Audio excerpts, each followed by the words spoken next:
시청자 여러분 안녕하십니까? 용감한 토크쇼 직설 원일입니다. 문재인 대통령이 내일 국회 시정연설을 합니다. 무엇보다 어려운 경제가 문제인데 470조 슈퍼 예산 통과를 역설할 예정입니다. 일자리와 복지 예산 증액이 핵심입니다. 여야 간 치열한 논쟁이 벌어질 텐데 그도 그럴 것이 문재인 정부의 경제정책 방향 자체에 대해 찬반이 극명하기 때문입니다. 굳이 경제 지표를 들여다보지 않아도 체감 경기가 두려울 정도라는 거 온 국민이 공감하실 겁니다. 예산을 둘러싼 경제 철학과 정책의 방향, 시청자 여러분의 의견은 어떻습니까? 오늘 직설과 함께 하시면서 대한민국 경제 상황 따져보시길 바랍니다.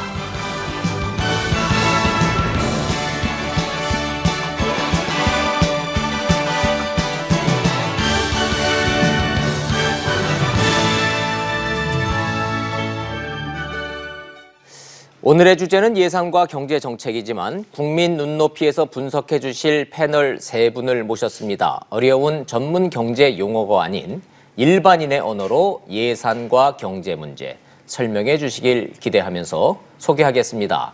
먼저 부산 카톨릭대의 차재원 교수님, 이종근 전 데일리안 논설실장님, 건국대학교의 김상진 교수님 세 분 모셨습니다. 어서 오십시오. 네, 안녕하세요.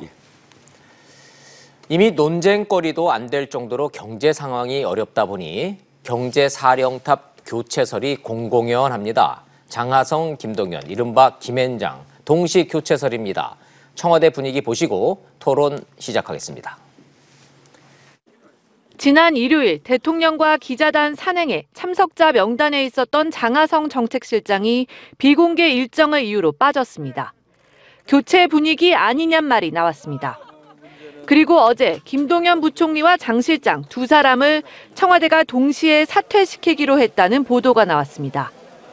여러 번 나왔던 동시 교체설이지만 암울한 경제 지표에 증시도 주저앉은 상황이라 무게감은 달랐습니다. 청와대도 술렁였습니다. 교체설의 진원지는 청와대가 아니라 국회다. 또 그러면서도 경제에 대한 여론이 바닥이라 누군가 책임져야 한다는 목소리도 나왔습니다. 특히 장 실장이 각종 지표 악화에 힘들어한다는 얘기들이 청와대 내에서 많이 나오고 있습니다. 하지만 청와대 공식 반응은 일단 전혀 들어본 바 없다입니다. 또 교체하더라도 지금은 때가 아니라는 의견이 다수였습니다. 한 여권 인사는 참여정부 때 교훈을 들기도 했습니다. 여론에 밀리듯 주요 인사를 교체하면 오히려 더 힘이 빠진다는 게 참여정부 교훈이라면서 지금은 중심 잡고 위기를 돌파해야 할 때라고 했습니다.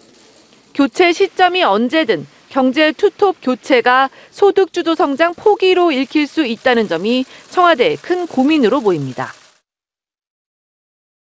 청와대 출입기자 얘기를 종합을 해보면 고민에 빠져 있어서 지금 갈지 안 갈지 언제 교체를 할지 대통령이 아직 결정을 못했다 이런 얘기로 좀 종합은 되는 것 같습니다. 이 얘기 좀 잠시 뒤에 하고 방금 전에 오늘 오전에 발표된 경제 지표가 좀 하나 있어서 요것 좀 먼저 시청자 여러분들한테 전달해드리고 시작하도록 하겠습니다. 이종근 실장한테 좀 여쭙겠는데 일단 뭐 기분 좋은 소식은 아니죠? 네, 기분 좋은 소식은 아닙니다. 지금 어떤 지표도 사실 좋은 어떤 결과가 나오지 않고 있는데 9월 산업 활량이라 하면 전체적으로 산업 활동 전체적으로 우리나라 대한민국 경기 지수다 뭐 이렇게 보면 되겠네요. 네, 물건을 만들고 물건을 팔고 하는 모든 것들에 대한 지수를 다 종합한 겁니다. 그래서 이제 제조와 유통과 판매 이런 것들을 전부 다 수치화해서 나타나는 건데요. 지금 보시면 간단하게 말씀을 드려서 생산 지수도 1.3%포인트 하락했고 또 소매 판매, 즉 소비하는 지수도 2.2% 하락했습니다. 즉 생산과 소비가 모두 다 하락했다. 첫 번째는 이렇게 지고요. 두 번째는 선행지수와 동행지수라고 해서 순환변동치인데요. 이건 동행지수부터 말씀을 드리면 현재 상태를 나타냅니다. 현재 우리가 물건을 만들고 사고 파는 그 동향이 어떻게 되느냐. 그런 안타깝게도 동행지수가 6개월 적 하락하고 있고요.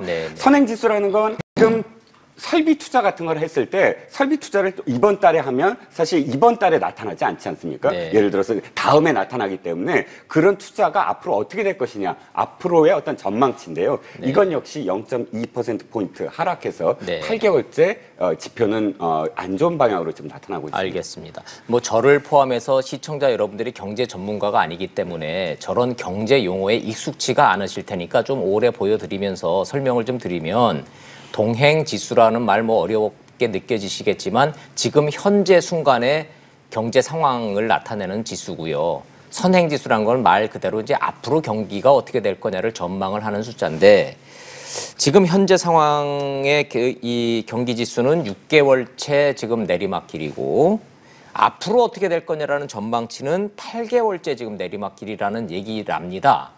이 통계청의 설명에 따르면 뭐 자세한 내용을 뭐 구체적으로 전문적인 용어를 들이대지 않아도 아 이게 지금 상황도 안 좋고 앞으로도 경기가 안 좋은 걸 같구나라고 지금 통계청이 이런 발표를 했다는 겁니다. 이거 오늘 방금 전에 발표된 내용이라 시청자 여러분한테 죄송하지만 전해드리지 않을 수가 없어 전해드렸습니다. 다시 본론으로 좀 들어와 보죠. 그래서 차 교수님, 네. 이거 지금 장하성, 김동연 동시 교체설이 뭐 첫 나오는 보도도 아니에요. 그렇죠. 벌써 뭐 여러 10월 번, 들어서만 네. 벌써 두 번째죠. 그렇죠. 그리고 뭐 지난 최저임금과 관련된 여러 가지 소득주도 성장 논란이 불거졌을 때도 두 사람의 뭐 이런 인책설 이런 이야기들이 계속 나왔었죠. 그래서 뭐 청와대는 계속 부인을 하고 있습니다만은 이번에 그저께 놓은 어제입니까? 네. 어제 나왔던 지금 두 사람의 교체설에 대해서는 청와대의 좀 부인하는 강도 자체가 조금 떨어졌다. 이 조금 온도차가 온도차가 다르죠. 좀 느껴진다는 예. 이야기가 차 있거든요. 교수님이나 뭐, 저희처럼 이 네. 언론 출신들은 어떻게 반응하냐는 워딩을 딱 보면은 매뉴얼이 있잖아요. 그렇죠. 첫 보도 때는 사실무근이다 사실무근이라고 그랬어요. 이야기했죠. 그리고 지금 아니다라 그랬고 그리고 지금은 어제는 어제는 그런 이야기를 했죠. 들어본 적이 없다.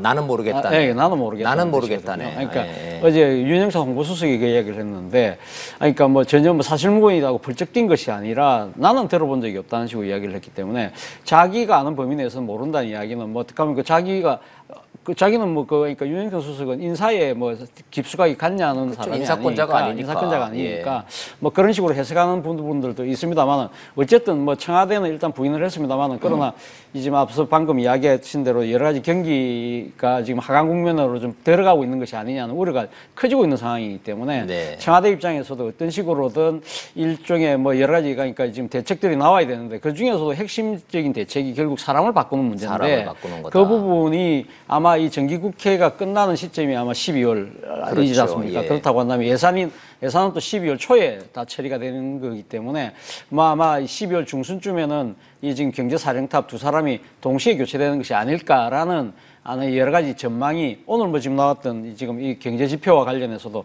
상당히 좀 힘을 없는 형국이 되고 있는 것이 아닐까라는 생각은 듭니다.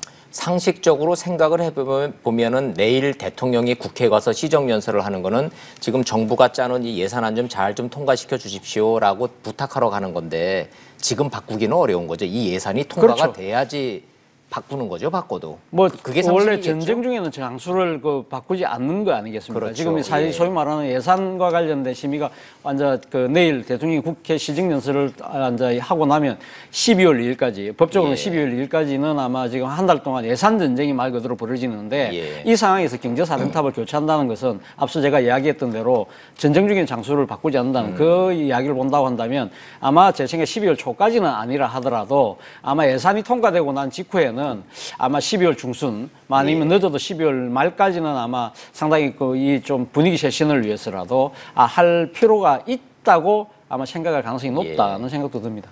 한 달 내지 두 달 정도 남았는데 걱정인 것은 이렇게 이제 교체된다라는 게 기정사실화되고 시장에서 언론에서 이렇게 떠들기 시작을 하면 공무원들이 일단 말을 듣지를 않고 기업들이 지금 이 경제 사령탑들의 이 메시지에 주목하지 않고 다음 사람이 누구냐만 지금 신경을 쓰기 때문에 이게 교체설 자체가 주는 정치적 메시지가 아니, 지표가 말해주고 있는 부분이기 때문에 예. 상당히 아마 고심이 아마 클 겁니다. 그래서 그것을 과연 그 과거 정권들이 했던 식으로 사람 바꾸기 식으로 돌파를 할 것이냐, 뭐 예. 아니 그거의 것이 아니고 또 다른 뭐 대책을 내놓을 것이냐 부분은 고민이 분명히 있을 겁니다만은 아무튼 지금 그 경제 사령탑으로 상징되는 사람이 상징하는 여러 가지 요소들이 크거든요. 네. 그 부분을 결코 무시할 수 없기 때문에 아마 깊은 고민을 할 거는 분명해 보입니다. 알겠습니다.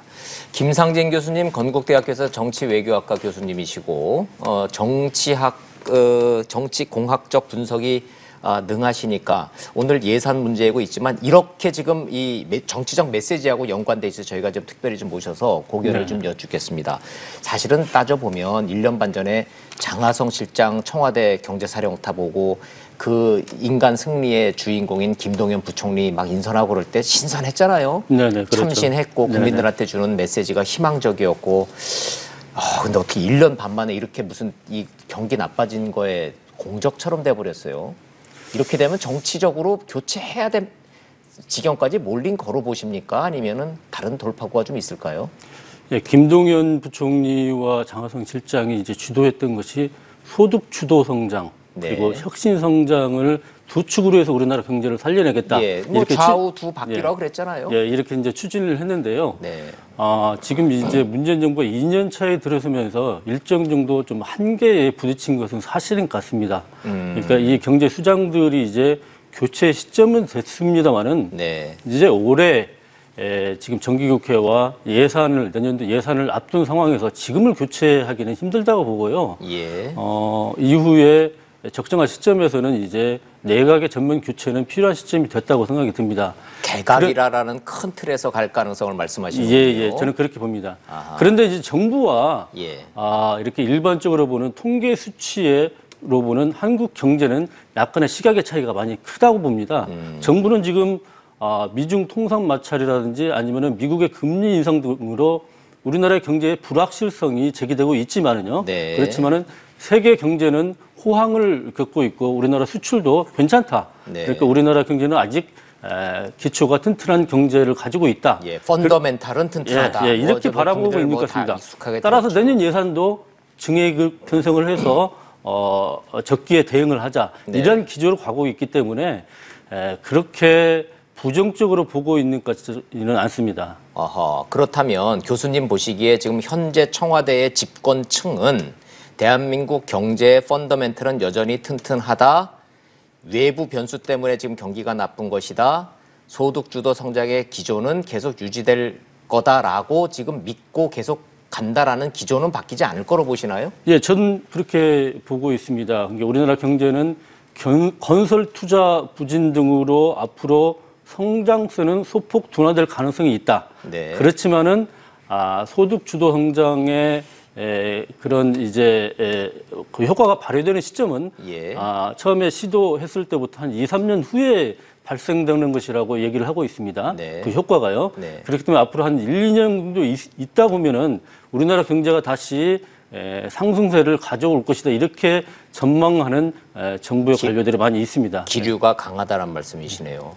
그렇다면은 장하성 실장을 교체를 하면 소득 주도 성장을 포기한다라는 메시지에서 벗어나지 못할 텐데 장하성 실장 교체가 가능할까요? 그런 기조가 유지된다면? 저는 소득 주도 성장과 혁신 성장의 두 축의 기조는 가져갈 것이라고 보고요. 네. 그렇지만은 이제 이것을 어떻게 효과적으로 추진하느냐 사람의 문제가 대두된다고 봅니다. 네. 그럴 때 김동연 부총리 같은 경우에는 소득주도 성장을 추진하면서 네. 실제로 이것을 힘있게 추진해서 돌파해내는 돌파력은 일정 정도 한계에 노정됐기 때문에 네. 이제는 그런 시점이 됐다고 봅니다. 예.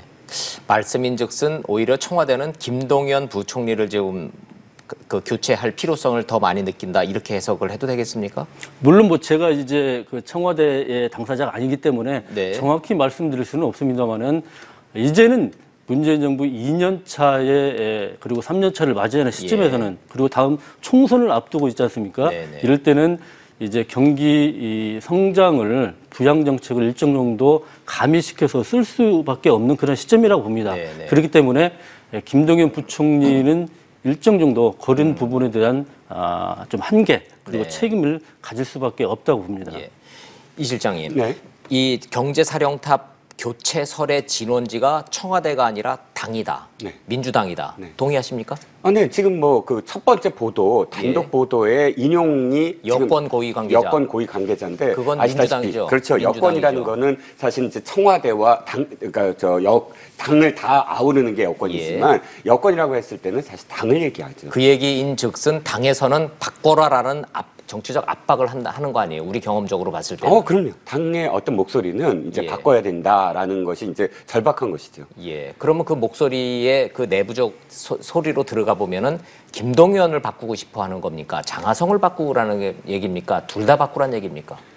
결국은 저는 이렇게 생각합니다. 그 어떤 두 바퀴라고 자꾸 그러니까 표현을 하시잖아요. 상징적으로. 네. 그런데 지금 이 체제, 이 두 바퀴 체제가 어떤 문제를 노정했냐면 두 바퀴가 하나의 수레에서 양쪽을 차지하고 그 수레가 한 방향으로 가면 됩니다.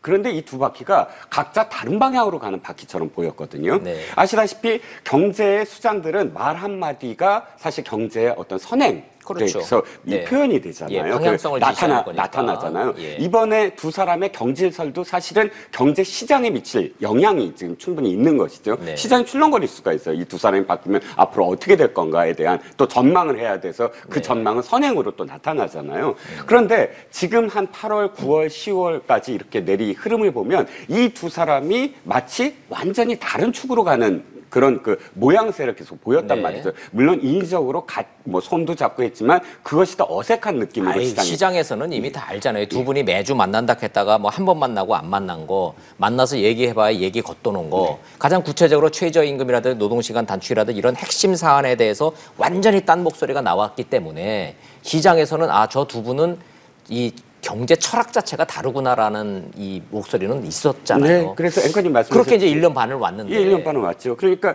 말씀하셨듯이 이 두 바퀴가 한 방향으로 가지 않고 다른 방향으로 가는 어떤 모양새이기 때문에 네. 이 지금 누가 무엇을 잘못했다가 아니라 패러다임을 바꿔야 된다. 네. 즉 그것이 어떻게 보였냐면 국민들한테는 일관된 어떤 메시지로 보이지 않고 어떤 때는 혁신 얘기하고 어떤 때는 소득 얘기하고 아하. 뭐 대통령의 어떤 메시지도 대기업 총수들을 만났을 때는 혁신 이게 얘기하고. 빨리 예. 혁신해야 된다. 예. 규제 철폐해주겠다고 하고 최근엔 또 공정경제를 표현하시면서 네. 사실은 우리가 대기업들 이렇게 규제를 해야 된다라고 네. 하고 이런 것들이 혼란스럽게 보였다. 시장에는 그러니까 메시지 컨트롤이 안 된 어떤 상태로 보였다. 그렇다면 사실 어떤 무엇이 옳고 그르고가 아니고 어떤 사람이 더 잘하고 못하고가 아니라 패러다임을 한번 바꿔줘야 된다. 이제는 경제의 어떤 메시지가 좀 일관되게 시장에 반영되도록 해야 된다. 이것이 사실은 두 사람의 경질설의 배경이 아닌가. 말씀인즉슨 당의 요구만 놓고 딱 띄어서 보면 둘 중에 하나를 선택해서 바꾸는 게 아니라 둘 다 갈아줄 필요 밖에는 없다라는 말씀으로 이해가 네. 됩니다. 네, 그렇습니다. 차 교수님, 그렇다면요. 지금 국민들 입장에서 그럼 드리는 질문. 지금 이제 김상진 교수님이 그 말씀을 하셨으니까 제가 이제 요거는 좀 정리를 좀 해야 되겠습니다. 사람은 바꾸더라도 소득주도 성장과 혁신 성장이라고 하는 이 화두와 경제 정책 기조는 바뀌지 않을 거다라고 김상진 교수님이 말씀을 하셨으니까 그렇다면 왜 바꿉니까? 저는 국민들 입장에서 생각해 보면 사람이 바뀌면 정부의 정책 기조가 바뀌나 보다를 관심을 둘 텐데 그 기조가 바뀌지 않는다면 바꿀까요?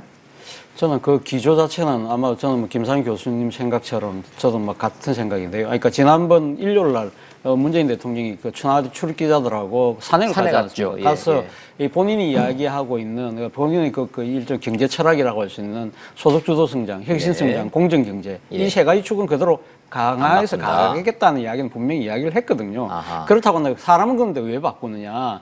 문제는 이 지금 3개의 그 일종의 그 경제와 관련된 경제축이 앞서 제가 이야기했던 대로 소득주도 성장과 혁신 성장, 공정 경제인데 네. 이것이 서로 딱딱 맞물리 들어가면서 잘 굴러가야 되는데 이것이 어느 한쪽만 이렇게 부각된다든지 그걸 그러니까 일종의 뭐 장하성 정책실장은 사실은 소득주도 성장만 책임지고 있는 것이 아니거든요. 그렇죠. 뭐 예. 문재인 대통령이 경제 철학을 뒷받침하는 걸 다 하는데 어느 순간 보니까 그 장하성 실장은 소득주도 성장만 계속 이야기하는 것 같고 그리고 김동연 부총리는 일종의 혁신성장을 이야기하면서 예, 계속 예. 엇박자가 난다는 예, 것이죠. 김동연 부총리 입장에서는 이거 실물 경제를 책임지고 있는 경제부총리 입장에서 소득 주도 성장의 핵심 상징적인 정책이었던 최저임금 때문에 시장과 기업에 지금 압박이 와서 내가 실물 경제 운영이 잘 안 된다라고 지금 불평을 여러 차례 하셨지 않습니까? 그렇죠. 그런 부분들이 사실 그러니까 지금 장하승 실장이 주도한 것은 비치는 소득주도 성장에 대한 상당한 좀 뭐랄까 부정적인 이 견해를 표현하는 것처럼 시장이 비쳤다는 좋습니다. 것이죠. 그렇기 그럼, 때문에 예. 제가 생각했을 때는 사람을 바꾼다는 게 패러다임 시프트는 저는 아니라고 보고 사람을 바꿔서 문재인 대통령이 지금 이야기하고 있는 경제 성장의 3개축을 조화롭게 운영할 수 있으면서 엇박자가 나지 않는 쪽으로 가는 쪽으로 사람을 바꾸지 않겠나는 것이 제 생각입니다. 두 교수님의 말씀은 싸우지 않고 잘할 사람들을 지금 생각하고 있는 거지 이 기본 정책의 기조를 바꾼다는 얘기는 아니라고 해석을 하시네요. 물론 그 과정에서 제가 생각했을 때는 이번 지난 올 한 해 동안은 소득주도 성장 부분이 너무 부각되었다고 한다면 예. 내년에는 자연스럽게 혁신 성장 부분을 키우겠죠. 두드러지게 하면서 뭔가 네. 이 좀 경기에 상당한 영향이, 그러니까 긍정적인 영향이 있도록 끌어가더라도, 그러니까 지금 문재인 대통령의 상당히 지지층이라고 할 수 있는 사람들이 강하게 바라고 있는 소득주도 성장 부분은 건드리지 않고 네. 나름대로 그거는 그거대로 굴러갈 수 있도록 뭔가 이렇게 서로 엇박자가 나지 않게 예. 가는. 그렇기 때문에 상당히 어려운 과제일 수밖에 없다. 그렇군요. 그것이 과연 예. 청와대나 문재인 대통령이 생각하는 것처럼 이 상당히 선순환적 구조로 또 좀 긍정적인 결과로 나올지는 지켜봐야 될 것이지만 그렇지만, 청와대 입장에서는 네. 아직까지는 그러한 기조를 후퇴할 생각은 없어 보인다는 게 네, 제 좋습니다. 판단입니다. 그럼 두 분의 말씀인즉슨 시청자 입장에서 들어보면 사람은 바꿀 가능성이 매우 높아졌다. 상황이 안 좋으니까. 그런데 기조는 바뀌지 않는다. 예, 가능합니까? 기조가 바뀌지 않을 뿐더러요. 제가 볼 때는 사람을 바꾸더라도 소득 주도 성장과 혁신 성장, 공유 경제 이런 부분들을 더욱더 강력하게 추진할 수 있는 사람으로 사람을 바꿀 것이라 찾을 것이다. 저는 이렇게 예상을 합니다. 그렇군요. 예. 자, 이 실장님 동의하십니까? 그 전망에? 찬반 여부를 묻는 게 아니고. 네네. 예. 큰 기저가 바뀌지 않는다는 것이야 동의할 수밖에 없는 게 문재인 대통령이 그것을 후퇴할 수는 없지 않습니까? 자신의 경제 철학이고 하다 보면. 네. 그런데 문제는 정치 공학적으로 좀 접근을 해보자고요. 지금 집권 2년 차입니다. 예, 무슨 말씀이시죠? 예, 안 김상진 바꾼다는데 뭘 정치공학으로. 김상진 교수님이 예. 좀 전에 무슨 말씀하셨냐면 자 소득주도 성장이 나타날 수 있는 건 앞으로도 한 1, 2년 후 예. 기다려야 된다고 말씀하셨는데 그럼 좀 길게 잡아서 2년이라고 그러면 앞으로 2년 후면 어떻게 되죠? 집권 4년 차입니다. 집권 4년 차라는 건 사실 역대 이 1987년 체제 이후에 모든 네. 대통령이 집권 4년 차에 뭐 게이트부터 해서 사실은 굉장히 안 좋은 어떤 그 청와대 이 특검이 벌어지거나 이것들이 거의 매번 있어 왔어요. 네. 그 이유인즉슨 이거거든요. 정권이 바뀌었을 때는 사실 어떤 정당성을 따집니다. 우리가 이렇게 정권을 바꿨어, 진영을 바꿨어 내지는 그런데 그 이후부터는 경제적인 요구. 그런데 내 삶이 나아졌을까? 내가 지금 먹고 살만 할까? 내가 좀 저축을 해서 이 저축이 좀 불어날까? 이런 것들이 점점 이제 욕구가 강해지는데 네. 집권 4년 차에는 그것이 기다려주지 않는다는 거예요. 그거를 민심이 이제. 기다려주지 않는다. 왜냐하면 집권 1년밖에 안 남았으니까 예. 앞으로 바꿔야 돼. 이거 안 바꾸면 안 돼. 이런 어떤 생각이 들면서 게이트들이 터지는 이유가 사실 거기에 맞물려 있거든요. 네. 그러면 사실 정부도 초조해질 수밖에 없습니다. 이 지표라든지 오늘 지표만이 아니라 계속되는 어떤 지표, 올 연말까지 뭐 예를 들어서 이 소득주도 성장의 결과가 좀 나타날 것이다, 좋아질 것이다라는 이 전망도 사실 지켜지지 않을 가능성이 크거든요. 그런 것들이 누적이 됐을 때 만약에 앞으로 1, 2년을 소득주도 성장의 어떤 결과를 정부가 기다릴 수 있을까? 예. 저는 그래서 물론 전체 기전은 안 바꾸겠지만 앞서서 우리가 무엇을 할 것이다, 무엇을 하겠다라는 메시지 컨트롤은 좀 달라지지 않을까 싶어요. 그런 정치 공학적 걱정이 이미 당에서 나오고 있죠.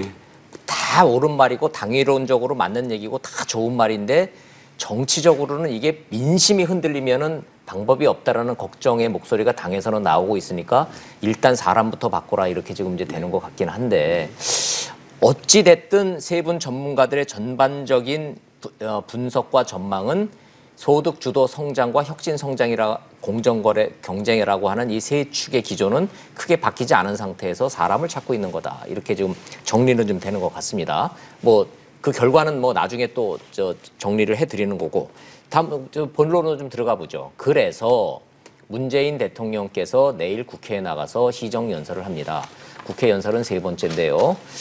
매우 중요한 시정연설입니다. 왜냐하면요. 내년도 예산이 걸려 있는데 470조 대한민국 역사상 가장 많은 슈퍼 초울트라 슈퍼 예산입니다. 전체 한번 그 화면을 좀 보여드리겠습니다. 470조 원이라는 이 예산안이 얼마나 큰 돈이고 어떻게 지금 배분이 돼 있는지 정부 안부터 한번 좀 보시면서 교수님들과 전문가들 얘기를 좀 한번 좀 들어보죠. 일반인들의 눈높이에서 한번 보겠습니다. 김상진 교수님, 네네. 뭐 470조라는 저 수치는 뭐 시청자 여러분들도 이제 뭐 많이 이제 익숙해지셨을 거고, 딱 보셨을 때 지금까지 정부와 이 문재인 정부의 예산 구성이 딱 달라졌다. 설명을 하신다면 학생들한테 뭐라고 설명을 하시겠습니까? 네, 복지 분야가 이제 많이 증가가 된 것이고요. 맨 오른쪽 위에 있는 복지 162조. 네네. 저는 눈이 잘 보이지 않습니다만, 복지 분야가 전년 대비 아마 17조 6천억이 증액됐다고 보고요. 아하. 그리고 교육 분야가 6조 7천억이 증가가 됐고요. 지방행정 분야가 8조 9천억이 증액이 됐습니다. 네. 그리고 국방 분야도 3조 5천억이 증액이 됐습니다. 이렇게 모든 분야가 증액이 됐는데 유일하게 감소한 분야가 SOC 분야입니다. 예. 2018년에 올해 19조였는데 내년에는 18조 5천억으로 5천억이 감소되게 편성이 되어 있습니다. R&D도 좀 줄지 않았나요? R&D는 아닙니다. 줄지는 않았습니다. 0.1% 증가했죠. 늘어야 된다라는 요구에 비해서는 그게 늘지 않았다. 예. 자, 그럼 정리를 좀 해보면 복지와 일자리 예산이 대폭 늘었고요. SOC가 과거 정부에 비해서는 상대적으로 좀 줄었다는 얘기고, 그게 이제 특징이라는 말씀이시죠. 예, 요게 이제 오늘 우리 토론의 이제 주제입니다. 빨간색으로 SOC는 줄었고요. 자, 이거 좀 가보죠. 일자리를 늘리려면 SOC 투자를 정부가 재정 지출을 늘려야 된다는 게 우리 교과서적으로 상식적으로 좀 돼 있었는데 문재인 정부 지금 예산안만 놓고 보면 거꾸로거든요. 요거 해석을 어떻게 해야 될까요? 차 교수님 경험적으로 보셨을 때 어떻게 해석하세요? 사실 뭐 그동안 예산을 우리가 그 국회에서 심의 결과가 나오고 나면 소위 말하는 유력 정치인들 지역의 SOC 예산이 늘었다. 그렇죠. 상당히 그런 데 대한 비판적인 보도들이 상당히 많았잖아요. 국회의원들이 생색내기 제일 좋은 게 그거죠. 그리고 또 한편으로는 또 국회에서 소위 말하는 토건족들이 있다. 그러니까 이 지금 정치권이 거대 건설사들과 결탁된 뭐 그런 식으로 해서 예산을 집행을 해서 그러니까 서로 윈윈하는 그러나 그 국가적으로는 상당히 필요 없는 데다가 상당히 그 필요 없는 시선을 짓는 그 혈세가 낭비되는 그러한 상황이 많았다. 그런 부분들에 대해서 상당히 비판적인 입장을 갖고 있었던 그러니까 그 정파가 어떻게 보면 좀 진보적인 세력들이었거든요. 그런 그동안의 진보 진영에서는 대한민국 역대 정부의 SOC 비중이 너무 커서 결국은 건설 회사들만 배불려줬다라는 비판의 목소리가 있었어요. 그 대표적인 예가 뭐 이명박 정권 때 소위 말하는 4대강 사업 같은 거겠죠. 그렇기 때문에 아마 그 문재인 정부의 경제 철학 중에 하나는 사실은 이런 그 토건족들의 배를 불리는 것이 아니라 실질적으로 민생에 도움이 되는 그런 식으로 또 한편으로는 또 일자리의 창출에 도움이 되는 그런 식의 좀 복지나 그런 쪽으로 좀 더 많은 그 기여를 해야 되겠다. 그리고 소위 말하는 보편적 복지라는 부분도 사실 지금 문재인 정부가 강력하게 추진하고 있는 부분이기 때문에 거기다가 예산을 아무래도 많이 투입을 하다 보니까 그런 비판적인 그 시각을 갖고 있던 SOC 예산은 상대적으로 줄어들 수밖에 없는 그러한 정치적 분위기와 환경이 만들어진 것이 아닐까라는 생각이 듭니다. 알겠습니다. 470조 정부 예산안에 대한 총평 설명 듣고 있습니다. 이 실장님은 어떻게 딱 보셨을 때 뭐가 특징이고 과거 정부하고 어떤 게 지금 제일 눈에 띄십니까? 일단 총액이에요. 470조. 470조. 이 슈퍼 예산이라고 표현하는데 사실 야당들은 어떤 진영의 어떤 정권의 야당도 정부가 예산을 발표할 때 슈퍼 예산이다라고 공격을 합니다. 그렇죠. 그렇게 많이 하니 뭐 이렇게. 그런데 이번에 470조가 잘 안 들어오실 텐데 2016년 3년 전을 한번 떠올리시면 2016년이면 얼마나 2016년이면 박근혜 정부 말기 때. 말기 때인데 2016년도 예산이 386조예요. 386조. 그럼 470조면 뭐 거의 90조가 지금 늘어난 거의 것이거든요. 거의 100조 가까이 90조가 100조 가까이 늘어난 거예요. 3년 만에 100조가 늘어났다? 어마어마한 거죠. 그러니까 그 예산이 물론 이제 여러 가지, 그러니까 뭐 세수 얘기도 하고 뭐 하겠지만 사실상 정말 슈퍼 예산이다. 어마어마하게 증가했다라는 건 네. 이 첫 번째. 두 번째는 복지 예산이 늘어난 건 사실 어쩔 수가 없을 거예요. 왜냐하면 문재인 정부가 지금까지 약속한 것들을 전부 다 실현해야 되거든요. 그러니까 대통령의 공약사항을 지키기 위해서라도 이 예산이 늘어날 수밖에 없다. 복지 예산이요. 복지 예를 들어서 예산. 연금, 급여 인상해야죠. 저소득층 기본소득 인상해야죠. 그거 다 지금 계속 약속했던 것 부분들 아닙니까? 그리고 또 고령 기초연금 인상해야죠. 예. 이런 이미 다 부분들이- 올라갔죠. 예. 그런데 그다음에 거기에 대한- 아동수당 시설됐잖아요.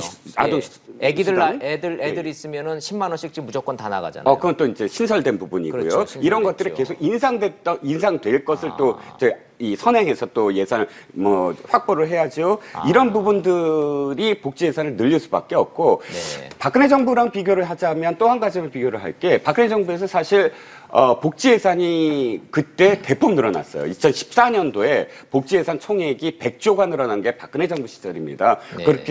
그렇기 때문에 복지 예산이 늘어나는 것이 사실은 이번 문재인 정부만의 특징이냐? 그렇게 아니고. 비난할 수는 없어요. 예. 하지만 전체적으로 차지하는 비중은 문재인 정부가 엄청나게 많아졌다라는 것이죠. 그렇군요.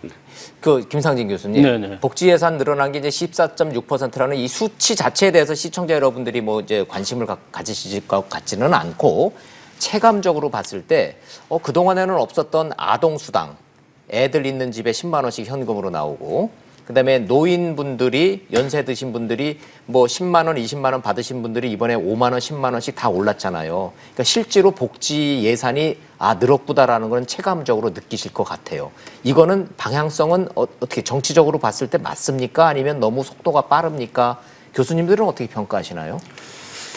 복지 예산이 늘어나는 것은 저는 사회가 발전할수록 당연한 거라고 봅니다. 당연한데요. 근데 복지 자체가 예산을 투여해서 예산이 그냥 없어져 버리는 이렇게 복지 투여가 돼가지고 예산만을 줄여내 버리는 이런 효과를 가져오면 안 되고 복지가 어떻게 하면은 생산으로 연결될 것이냐 이것이 중요하다고 봅니다. 예를 들어서 노인 일자리를 만들고 장애인 일자리를 만들고 이렇게 일자리를 만들어 가지고 이 복지 자체가 경제 성장으로 다시 선순환 구조를 가져오는 제도 이런 생산적 복지를 어떻게 만들어내느냐가 현재의 화두라고 생각이 듭니다. 네네. 그런데 예를 들어서 아동 수당을 주고 노인 연금을 주고 이것은 줘야 된다고 생각이 듭니다. 예. 그렇지만은 이렇게 주는 것들이 과연 가계 소비로 바로 직결이 되면서 경제 선순환 구조에 영향을 미칠 것이냐 이러한 부분들은 고려가 돼야 된다고 생각이 듭니다. 잠깐만요. 지금 생산적 복지 예산이라고 이제 표현을 좀 하셨는데 말씀인즉슨 아동 수당이나 노인 기초연금 같은 경우에는 흔히들 말하는 스프링클러 예산처럼 그냥 확 뿌리고 나면은 그냥 없어지는 예산이다. 생산으로 연결이 안 된다 이렇게 보시는 건가요? 물론 생산으로 연결이 안 되는데요. 그렇지만은 아동 예산이나 노인 복지 예산은 소비를 촉진하는 예산으로 가야 되겠죠.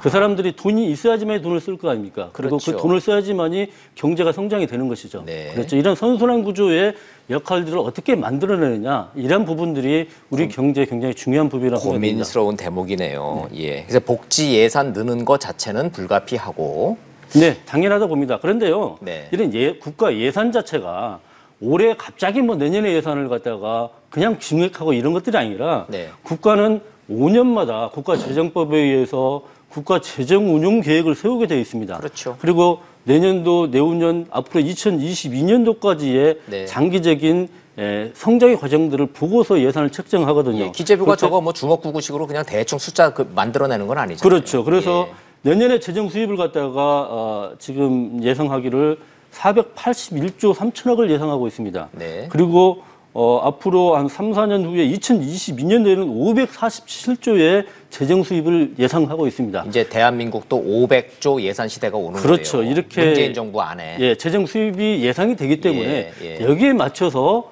올해 이제 9.7%의 예산을 증액시켜서 편성한 것이죠. 예. 그러니까 주먹구구식으로 편성한 것은 아니라는 것이죠. 그런데 그거는 결국은 기업들이 지금 3.0%의 기본적인 성장을 한다라는 전제 아래, 기업들이 돈을 번다라는 전제 아래, 세금을 제대로 낸다라는 전제 아래가 되는 건데 지금처럼 경기가 막 나빠져서 세금 낼 기업들이 어려워지고 그러면 그 차질 오지 않을까요? 그건 상식적인 질문입니다만은. 예, 맞습니다. 그러니까 지금 현재 우리나라 경제를 어떻게 바라볼 것인가의 문제입니다. 그렇죠. 아까도 말씀드렸습니다. 그 전제가 깔려 있는 거 아닙니까? 예, 그 전제입니다.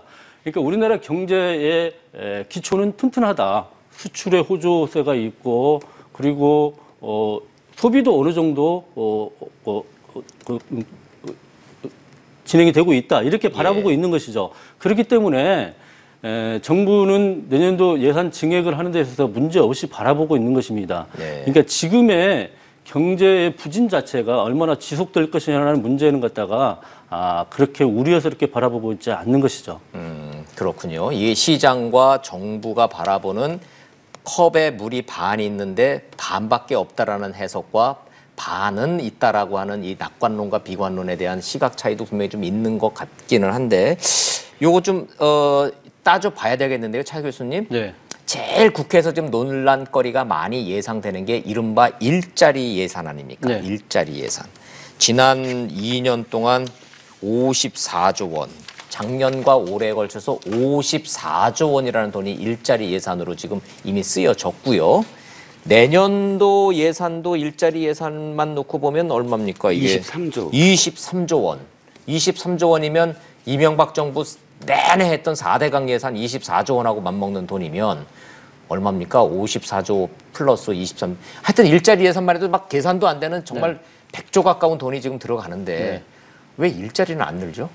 이거 야당에서 문제 안 삼을까요? 그렇죠. 야당은 바로 그 때문에 지금 세금 중독 예산이다. 일종의 퍼주기 예산이라고 상당히 지금 강하게 지금 이 비판과 함께 이번 그 예산 심의 과정에서 일자리 예산을 대폭적으로 삭감하겠다는 것이 지금 야당의 생각이고, 야당은 또 지금 지금 예산안 100대 문제라는 책자까지 만들어서 자당 의원들에게 다 배포를 했다고 그래요. 잠깐만요. 요 대목에서 대통령이 내일 시정연설 가가지고 아주 강조점을 찍을 그 대목이 연설문 내용을 대충 제가 들어보니까 다른 건 몰라도 일자리 예산만큼은 국민들의 일자리와 관련되니까 제발 깎지 말고 좀 요거는 좀 통과시켜 주십시오라고 말씀을 하실 거라는데 야당은 세금 중독 예상이라면서 벌써 깎을 준비를 하고 있다고요? 그렇죠. 역대 예산 심의에서 야당은 항상 정부 예산안이 상당히 과대 포장되어 있다. 그렇기 때문에 상당히 지금 그 낭비 요소가 많기 때문에 그걸 갖다 삭감한다는 것이 야당의 기조였고, 그거는 지금 더불어민주당이 야당 시절에도 마찬가지였습니다. 그랬었죠. 마찬가지였는데 그거는 이 행정부를 견제하는 입법부의 어떻게 보면 숙명과 같은 하나의 그 자실 수 있는 것인데요. 근데 아무튼 정부 입장에서는 그렇게 생각하시는 것 같아요. 지금 우리가 소위 말하는 경제 3주체라고 하면 기업, 가계, 정부 아닙니까? 그렇다고 한다면 지금 사실 어떻게 보면 기업들은 지금 어떻게 보면 우리나라 제조업 같은 경우, 예를 들면 조선산업이라든지 또 자동차 산업 같은 경우는 상당히 구조조정기에 놓여 있다. 그러다 보니까 상당히 많은 지금 현재 실업자들이 놓을 수밖에 없는 상황이라고 한다면 거기에서 그 놓는 발생하는 실업 요인들을 가면 어떤 식으로 가면 우리가 그걸 해야 되느냐. 그것은 결국은 정부가 나서서 정부가 또 마침 또 지금 이 세수가 또 상당히 많이 거친다는 거 아닙니까? 그런데 그동안 역대 정부들은 세수에 비해서 상당히 가소 추계를 해서 재정을 운영을 해왔는데 이제는 그러니까 경제 3주체 중에서 그나마 여유가 있는 정부가 나서가지고 가감하게 재정을 투입해서 지금 단기 일자리라도 많은 사람들에게 소득을 좀 부여할 수 있는 식으로 갈 수밖에 없다. 이러한 것이 현실적인 지금 이 문제다. 그걸 풀기 위해서라도 할 수밖에 없다는 것이 정부의 생각인 것 같아요. 그런데 이 부분에 대해서는 야당이 동의를 하지 않고 있기 때문에 과연 지금 이번 예산 심의 과정에서 야당은 아마 강하게 지금 소위 말해서 일자리 예산 중에서 단기 예산 같은 경우, 단기 일자리 같은 경우는 상당히 아주 양질의 일자리가 아니지 않느냐. 이런 데는 진짜 말 그대로 그냥 앞서 말씀하신 것처럼 뭐랬습니까? 아까 스프링클러 예산처럼 그래 한 번만에 소비되고 많은 것이 아니냐는 그런 이야기를 할 수밖에 없는 상황인데 정부 입장에서는 생각이 좀 다른 것 같고 이 부분의 간극을 어떻게 좁히느냐가 아마 이번 예산 심의의 가장 큰 가장 큰 이 과제가 되지 않을까 생각이 듭니다. 여야는 알아서 싸우라고 그러고요. 여야 싸우는 분들이니까 싸우시락 하고. 요 대목은 시청자 여러분들, 국민 여러분들도 정말로 관심이 많고 야 이거 말 되느냐 아니면 이렇게라도 해야 된다 논란이 워낙 많으니까 이건 한 발짝 좀 더 들어가서 좀 질문을 제가 좀 드려볼 수밖에 없습니다. 자, 최근에 공기업이 단기 알바생이라도 늘리겠다라고 했고 뭐 찬반 논란을 떠나서 이렇게라도 안 하면은 일자리가 없으니까. 그럼 그 예산 지금 거기서 지금 이게 지금 가야 된다는 거 아닙니까? 네, 그런 그렇습니다. 예산도. 예,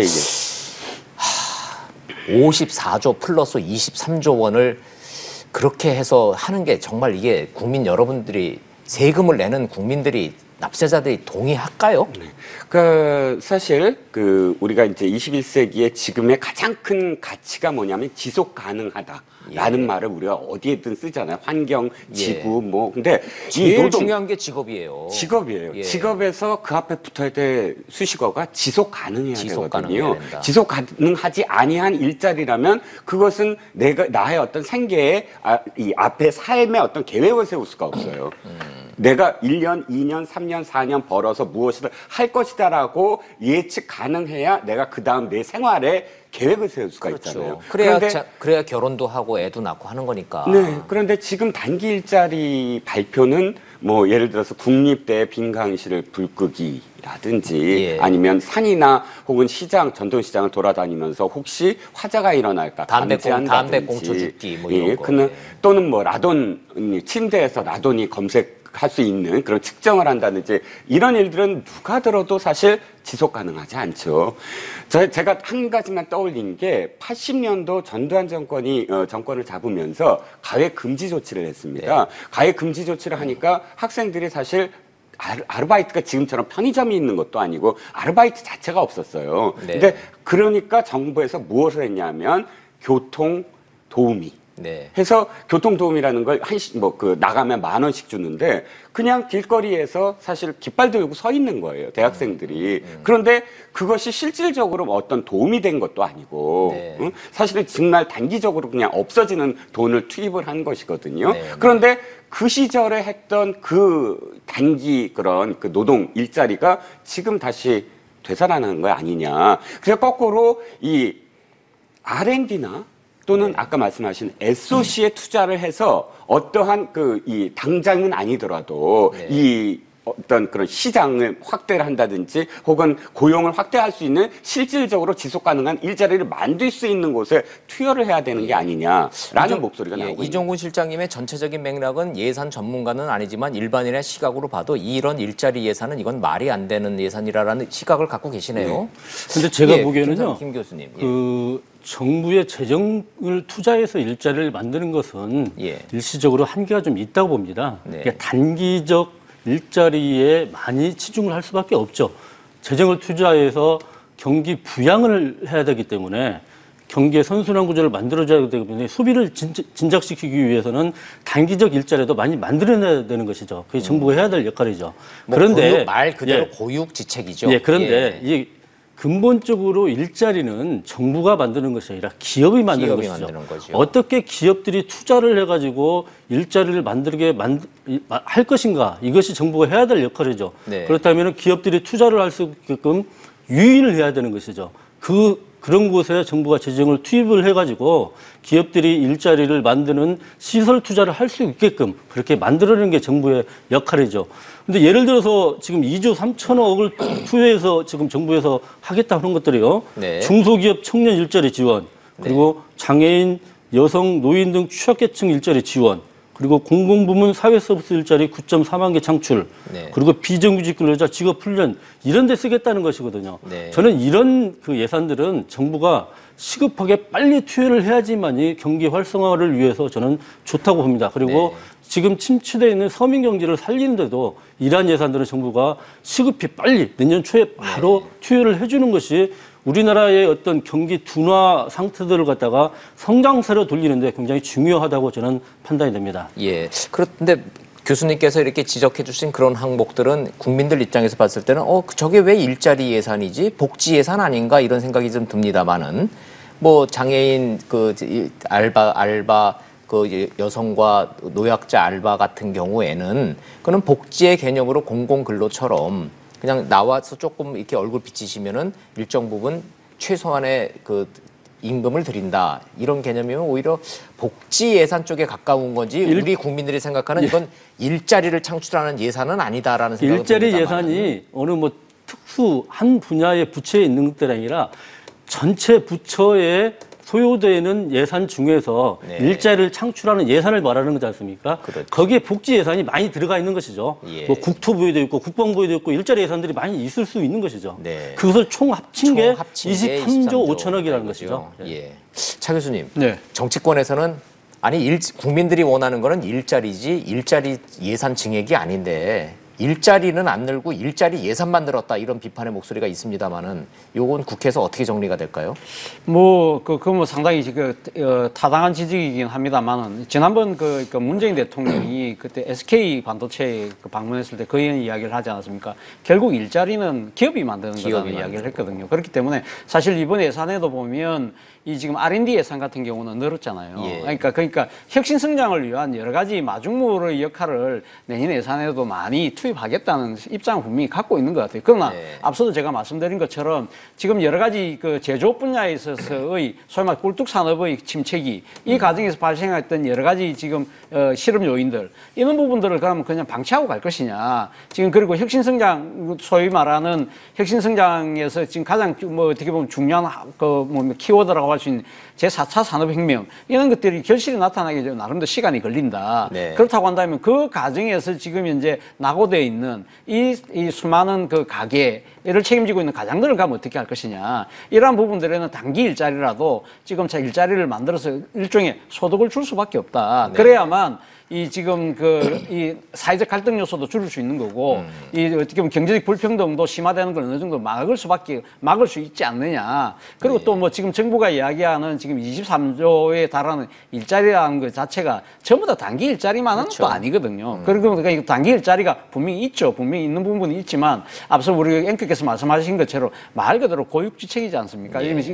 지금 그 앞서도 제가 이야기한 대로 이 여러 가지 제조업 소위 말하는 꿀뚝 산업에서의 실험 요인을 어떤 식으로든 뭔가 정부가 대책을 세워야 되는데 네. 여기에 대해서 사실 어떤 지금 단기 일자리가 좀 많이 부각된 측면은 분명히 있지만 아마 제 생각에는 정부 입장에서는 이러한 제 논리를 아마 비슷하게 펴면서 야당을 설득하려고 하지 않을까 하는 생각인데 모르겠습니다. 야당은 여기에 대해서 얼마만큼 동의를 할지. 뭐 그거는 상당히 제가 생각해서 야당 입장에서는 강하게 지금 그 반대의 목소리를 높일 것 같아서 이번 예산 이 심의 자체가 결코 순탄해 보이지는 않습니다. 예, 일자리 예산이 MB 정부 때의 4대강 예산과 맞먹는 23조 원 규모라는 점 국회에서 계속 논란거리가 될 것 같고 참고로 현재 대한민국의 실업자는 110만 명을 넘어섰습니다. 다음 주제로 넘어가겠습니다. 홍길동 예산이라고 제가 개인적으로 붙여본 게 있는데 남북협력기금 예산은 예산인데 예산을 예산이라고 부르지 못하는 이 돈이 잠자고 있는 돈이 1조 1,000억이나 됩니다. 남북 간에 뭔가 경협이 이루어져야 이 돈이 쓰일 텐데 뭐 유엔 제재 때문에 뭐 그 상황 설명 생략해도 될 듯 하고요. 자, 요거 좀 논란이 될 것 같아서 여쭙겠습니다. 이거 잠자고 있는 예산이죠? 1조 1,000억. 어디 쓸 데도 없잖아요. 지금. 네, 그렇습니다. 그런데 잠자고 있는 예산이지만 근데 왜 이 홍길동 예산한테 이렇게 많이 책정을 해놨어요? 그건 지금 남북 합의서를 들여다보시면 상당히 거기에 SOC 예산들이에요. 그러니까 사회 간접자본이라고 그래요. 표현할 수 있는 철도, 도로, 산림. 지난번에 저희가 이 자리에서 그 왜 북한의 이 특사가 아니라 북한에 이제 함께 갔던 분들 대통령을 수행해서 근데 그 안에 사실 눈여겨본 게 바로 SOC 부처 장관들이나 공사 사장들, 철도공사 사장, 뭐 산림청장 다 갔잖아요. 다 갔어요. 그런데 그것들이 사실은 예산에 반영될 수밖에 없죠. 지금 보이시는 화면이 보면은 남북 한간을 잇는 이 백두대간과 양쪽으로 있는 이 H자로 되는 이 도로와 철도 연결이 향후 벌어질 남북 평화 시대의 근간이 되는데 그러려면 예산이 필요하니까 지금 그 예산을 편성을 해 놓은 거예요. 그렇습니다. 그런데 그거를 이야기할 수는 없죠. 세컨더리 보이콧이라든지 혹은 미국의 어떤 제재 또는 유엔 안보리의 결의안 때문에 사실은 무엇에 어떻게 쓴다라는 거를 발표 못하는 그런 예산이겠죠. 이 대목에서 잠깐 산으로 좀 가겠습니다. 김상진 교수님. 네네. 보도 보셔서 다 아시겠지만 북한도 대한민국 예산보다 더 관심 있는 부분이 현재 이 삼성을 비롯한 4대 기업에 갖고 있는 돈인 것 같아요. 네네. 재벌 총수들한테 남북 경협보다 기업들이 직접 와서 투자를 해주는 이런 거를 지금 원한다는데 그 냉면 사건 있지 않습니까? 네네.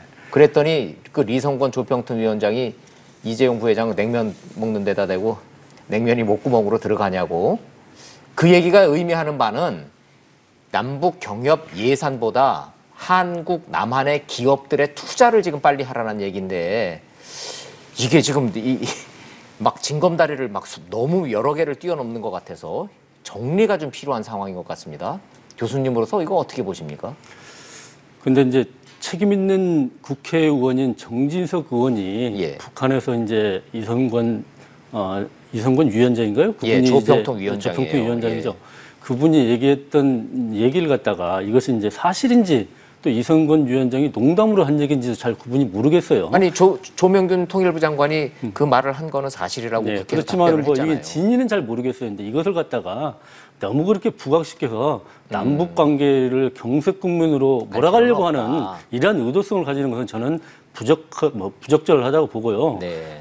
그런데 이제 북한은 지금 이제 핵 개발은 자기들은 성공했다고 이미 완성이 됐다고 볼 것입니다. 네. 그렇기 때문에 지금부터는 이 핵을 이용을 해서 북한을 경제 발전을 어떻게 시킬 것인가 여기에 이제 모든 것을 집중하고 있다고 보거든요. 따라서 이제 미국을 중심으로 한 국제사회의 국제 제재를 해제하고 그리고 남한의 기업들뿐만 아니라 세계 기업들이 북한에 투자할 수 있는 기회를 가져야 됩니다. 네. 그래야지만 북한 경제를 살릴 수가 있겠죠. 그런 차원에서 북한에서도 남한의 대기업들이 와서 투자해 주기를 바라고 있겠죠. 예. 그렇지만 이것은 북한이 원한다고 해서 바로 될 수 있는 문제가 아니라 그건 아니죠. 국제 전체 사회와 그리고 속도가 맞아야 되는 제재의 거죠. 속도와 맞춰서 이루어져야 되겠죠. 하긴 차 교수님 우리 네. 뭐 현장에서 많이 경험이 네. 있지만 북한 인사들이 어법이 우리하고 좀 다르기는 하죠. 우리는 상소리로 들을 만한 어법인데 본인들은 그냥 아무렇지도 않게 하는 얘기가 좀 있기는 있어요. 그렇죠. 근데 냉면이 목구멍으로 아이고 저도 이거 죄송합니다. 이게 방송에서 이러면 안 되는데 그것도 다른 사람도 아니라 대한민국 재벌 총수들이 냉면을 열심히 먹고 있는데 평양냉면이 이게 끊어놓질 않아가지고요. 한번 이렇게 먹기 시작하면은 이게 고개를 들기가 어렵거든요. 한 번에 훅 먹어야 되기 때문에. 근데 거기다 대고 목구멍 그거는 좀 이 남북한 간의 어법의 차이일까요? 아니면 이성권 위원장이 좀 작심하고 빨리 경협에 나서라라고 압박을 한 걸까요? 압박이죠. 압박으로 그건 보세요? 북한의 절박함을 아마 묻어나는 그럼 뭐 북한식 그런 대목인데. 어법으로는 이 목구멍도 상소리는 상소리인가요? 상소리죠. 제가 생각했을 때는 뭐 그거는 뭐 우리가 지금 5천 년 동안 뭐 한민족으로 살아왔는데 그 소위 말하는 단어에 있어서 아무래도 목구멍이라는 것 자체는 아마 북한에서도 상당히 조금 비하하는 표현으로 그렇군요. 그러니까 할 수 있을 겁니다. 아마 그만큼 저는 뭐 이승건 위원장이 그동안 남북 그 회담 과정에서 보여줬던 약간 오만불손한 태도, 예. 강압적인 태도 이런 부분들이 어제 오늘의 전략적으로 이야기는 기싸움을 기싸움 했어요. 하는 거죠. 예. 그리고 제가 통일부 기자 시절에 남북 회담 취재 몇 번 해봤는데 그때 보면 이런 이야기들 많이 하잖아요. 오프닝 장면에서 약간 북한 측 대표들이 상당히 그 기선 제압하려고 네. 강하게 지금 이야기를 거칠게 하는 게 나오죠. 거칠게 예. 나오는 저 경우가 이제 있잖아요. 이재용 부회장 지금 이게 냉면이 안 끊어져가지고 저 보세요. 이게 저런다고요. 그래서 이제 근데, 이제 그런 때마다 이제 우리 쪽 같이 갔던 그 통일부 당국자들이 하는 이야기 있어요. 참 애쓴다. 예. 왜 그런 이야기 할까요? 위에서 다 지켜보고 있다는 거죠. 아하. 그렇기 때문에 그러니까 회담에 나오는 일꾼들 입장에서는 위에 뭔가를 보여주기 위해서라도 그러니까 네. 강하게 놓을 수밖에 없다는 것인데 만약에 그런 관점에서 본다고 한다면 이승근 위원장이 그날 목구멍으로 넘어갑니까? 이야기는 네. 그건 아마 김정은 국무위원장이 갖고 있는 이 지금 남북 경협 특히 네. 이 아까 앵커께서 말씀하신 대로 우리나라 대기업의 아주 막대한 투자 이걸 예. 절실히 바라고 있는 그렇죠. 하나의 그런 그 진짜 목마름을 대변하는 이야기일 수 있다. 물론 저는 이승근의 그 이야기 자체가 저는 뭐 상당히 오만불손하고 했지만, 방자하고 우리한테도 되게 굴욕적으로 느껴지는 측면이 분명히 있지만 그거는 그만큼 북한의 절박성을 절박성이 또 있는 보여주는 거예요. 한 대목이라는 예, 측면이 있다는 예. 것이죠. 제가 화면 보니까 뭐 목으로 잘 넘기고 계시는구만요. 냉면 잘만 드시고 계시는구만 뭘. 자, 뭐 하여튼 뭐 잠시 이런 얘기를 해야 할 정도로 남북 경협 기금 예산이 여야 간의 논란거리가 될 것 같아서 잠깐 산으로 좀 갔다 와 봤습니다. 관련해서 네. 미국 대사관에서 네.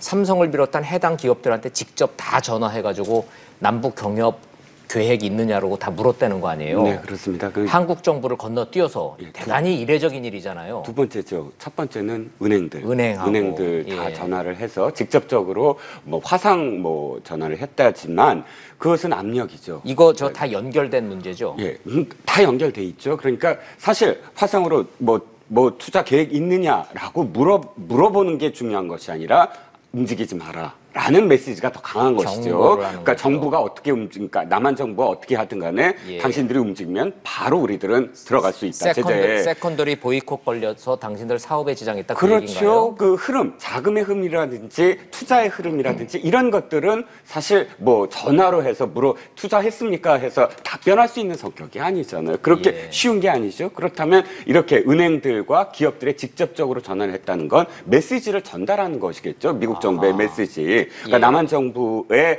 지금 이렇게 이 재벌 총수들을 이렇게 같이 가고 한 가지만 더 말씀을 드리면 앵커님 의전이 가장 중요한 거 아시잖아요. 그렇죠. 그러면 어떤 그 식당 가면 식당 앞에 뭐가 있습니까?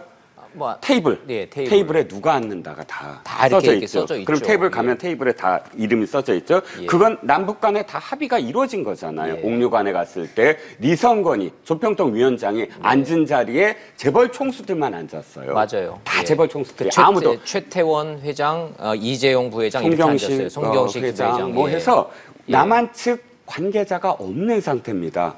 저는 무슨 뜻이냐면 남한 측 그러니까 이선권의 직위에 걸맞는 우리 측 통일부 사람이 앉아 있었으면 근데 없었어요. 사실에는 분명히 없었습니다. 그러면 재벌 총수와 리성건을 한 자리에 앉힌 건 통일부가 북한과 이미 약속을 한 거예요. 그렇게 앉히겠다. 화면을 보니까 그러네요. 앉히겠다라고 아주 예리한 통일부가 지금 합의를 한 겁니다. 합의를 했다는 건 리성건이 이 총수들한테 무슨 메시지를 전달할 거를 어떤 메시지든 간에 통일부는 허락했다는 거예요. 옥류관에서. 아니 뭐 다 좋은데 남북 평화 이 무드 속에서 다 좋은데 같은 말을 해도 좀 점잖은 말로 투자를 좀 해달라는 거지. 그렇다고 지금 이 상황에서 뭐 냉면이 목구멍으로 들어갑니까라고 우리 재벌 총수들한테 말하는 거는 아닌 건 아닌 거죠. 우리도 그 정도 얘기도 못 합니까? 그렇잖아요. 북한 분들도 이러시면 안 되죠. 그건 아닌 건 아니라고 얘기하고 정리하고 좀 가보죠. 다시 그럼 본론으로 돌아와서 그래서 김 교수님 그것과는 상관없이 남북 경협 예산이 국회에서 논란이 될 것 같아서 제가 자꾸 여쭙습니다.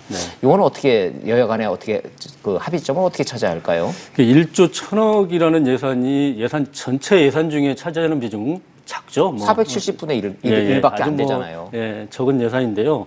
그렇지만은 아마 여당은 아마 이것을 평화 예산으로 해가지고 남북관계 뒷받침을 하기 위해서 반드시 사수할 예산으로 볼 것이고요. 그리고 야당은 이것은 북한 퍼주기 예산이다. 지금은 북한을 제재할 국면이지 북한을 지원할 수 있는 국면은 아니다. 그렇기 때문에 삭감을 해야 된다. 이렇게 주장을 할 것이고요. 액수는 얼마 안 되는데 여야 간의 싸움의 대상이 될 가능성이 그렇죠. 있네요. 이것은 예산의 상징성이 있는 예산이기 때문에 그렇죠. 그렇군요. 그렇기 때문에 아마 정치 쟁점화될 가능성이 매우 굉장히 클 것이라고 보고요. 그런데요.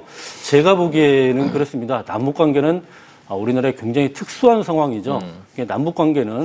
남북관계 예산은 어디에 쓰여 있는지도 사실은 공개하기도 힘들 부분도 굉장히 많습니다. 그리고 국가정보원에서도 굉장히 많이 쓰는 게 특수활동비를 많이 쓰지 않습니까? 그렇죠. 남북관계에서는 굉장히 많은 사람들이 공개했을 때 우리나라에 굉장히 어려움을 처하게 되는 상황들이 굉장히 많이 있거든요. 그렇기 때문에 1조 1,000억이라는 예산은 저는 그렇게 많은 예산은 아니라고 생각합니다. 예를 들어서 내년에 올해 뭐 답방하기로 했습니다만 내년에 김정은 위원장이 지금 서울을 답방한다고 해봅시다. 그러면은 굉장히 많은 예산이 들어가겠죠. 그럼요. 예산 많이 들어가죠. 그럼 이 예산을 어떻게 할 겁니까? 그때 뭐 예산을 편성해서 쓸 수는 없는 거 아닙니까? 그러니까 1조 1,000억이라는 예산은 그렇게 많은 예산은 아니라고 생각하고 2019년은 지금 한반도가 평화로 갈 것이냐 아니면 전쟁의 위협으로 다시 갈 것이냐 굉장히 중요한 국면이라는 것이죠. 그러니까 저는 결코 이렇게 1조 1,000억이라는 예산이 통일기금으로서 그렇게 많은 예산은 아니라고 생각합니다. 라고 보신다는 거고 그럼에도 불구하고 여야 간의 정치 쟁점화돼서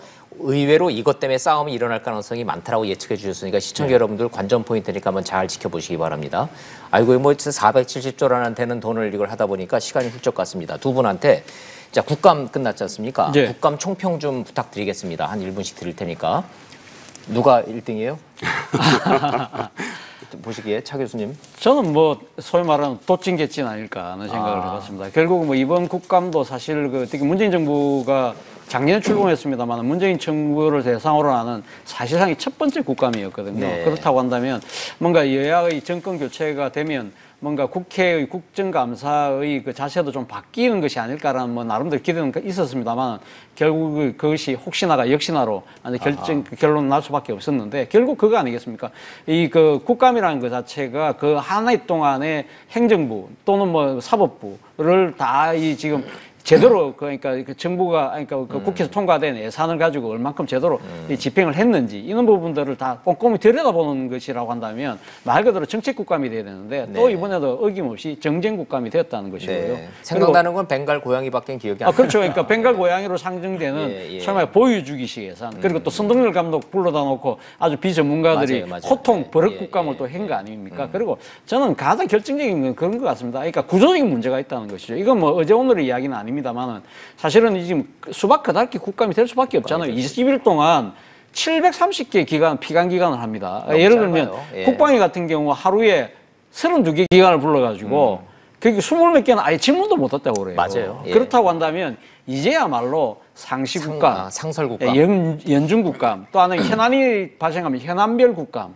이런 제도적 장치를 갖춰야 된다는 이야기를 수십 번 우리 시청자들께 들어왔지만 여야는 국감 끝나고 나면 그만입니다. 이 부분 진짜 이번에는 좀 바뀌어야 될 것이 아닐까라는 것을 또 한 번 절감했습니다. 좋은 말씀이십니다. 그럼에도 불구하고 이종호 실장님 청취자 드릴 테니까 그나마 좀 잘했다고 한 분이 있다면 제 고향이 말고. 저는 유민봉 의원입니다. 유민봉 의원. 왜 유민봉 의원을 말씀드리냐면 고용세습인데 고용세습이 어느 날 갑자기 이번 국감을 위해서 탁 터뜨린 게 아니라 작년 국감에서 유민봉 의원이 지적을 했어요. 그런데 또 교통공사 그런데 그때는 전환되기 직전에 대기하는 상태예요. 그렇기 때문에 유민봉 의원이 아니 이거 지금 문제가 있을 것 같은데 어떡할 거냐 했는데 아직 대기다. 아직 결론 안 났다. 이렇게 넘어갔거든요. 1년을 지켜본 거예요. 유민봉 의원이 어떻게 됐나. 근데 그렇게 국정감사에서 지적을 받고도 그냥 강행을 한 거예요. 그러니까 유민봉 의원을 제가 뭐 굳이 꼽은 건 그 1년 국정감사가 다 끝나면은 어떻게 됐는지 다 돌아보지도 않는데 그것을 그러니까 시작하고 끝을 맺었다라는 그런 생각으로 유민봉 의원은 잘한 건 잘했다고 해야 되니까 우리 박수도 한번 쳐주고 그다음에 사립유치원 계속 문제 제기하고 있는 박용진 의원 민주당 의원한테도 박수 한번 쳐주고 그래서 이제 국감 정리됐고 이제 예산이 이제 시작이 됐기 때문에 예산 전국 시작되면 의외로 세 분 교수님들하고 이 패널께서 일반인 국민의 눈높이에서 예산 문제를 이렇게 조목조목 설명해 주시니까 시청자 여러분들 도움 많이 됐을 것 같습니다. 다음 기회에 한번 다시 모시고 좋은 말씀 다시 듣도록 하겠습니다. 고맙습니다.